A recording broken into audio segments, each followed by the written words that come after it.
Okay, Mrs. Promila, let's discuss a few idioms now, right? I'm going to write an idiom, and you will have to tell me in what context. I'm sure that as an English teacher, you might have gone through and you must be teaching it to your students day in and day out, but still, okay, it is call it a day. Call it a day is to end the activities. Mm-hmm, mm-hmm. Can you give me the context? Like, create Uh, any imaginary scenario where we can use it. okay. I was working on some project, but at 11:30, I decided to call it a day.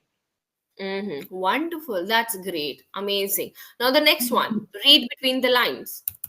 Read between the line is to understand the hidden meaning or the deep meaning in context.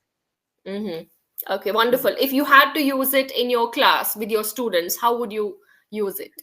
See, it is basically used in poetry. Like in poem, I try to say that read between the lines, try to grab that meaning, don't go with word by word. Mm-hmm. Symbolic meaning, you should understand the symbolic meaning of the poem, the gist of the poem. Mm-hmm. That's true. Sometimes what we do is that we do a superficial reading, right? Yes, So yes. read between the lines is to dig deeper and find the Deep, exact meaning, to yes, understand yes, it deeply, rather than yes, giving it a superficial reading, right? yes, yes, yes. Yeah. Okay. Amazing. Great. Okay. Now, another one that I have for you is, I'm sure that you must be using it all. Do you make a conscious effort to use all of these in your speech?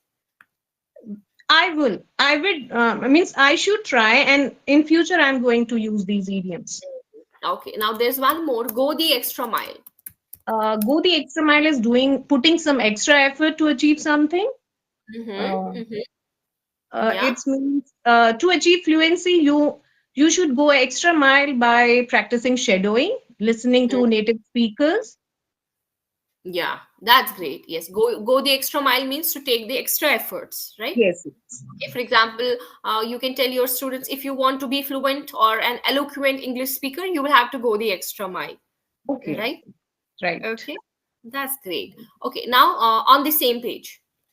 On the same page means having the same facing the same situation, or it can be used in that context like what I am feeling, you are feeling the same. You are Mm, connected with that. yes, if my understanding matches with your understanding, that is when we are on the same page. Or Same page. sometimes just to, for example, you are explaining something. So Yes. just to cross check whether your students are following you, then you can ask, Getting "Hey, are we on the same page? Are you getting all of this what I have been explaining for last it. 10 minutes?" Right? Yes. Yeah. So in order to check their understanding, or if your understanding matches with their understanding, at that point of time you can use on the same page. Okay,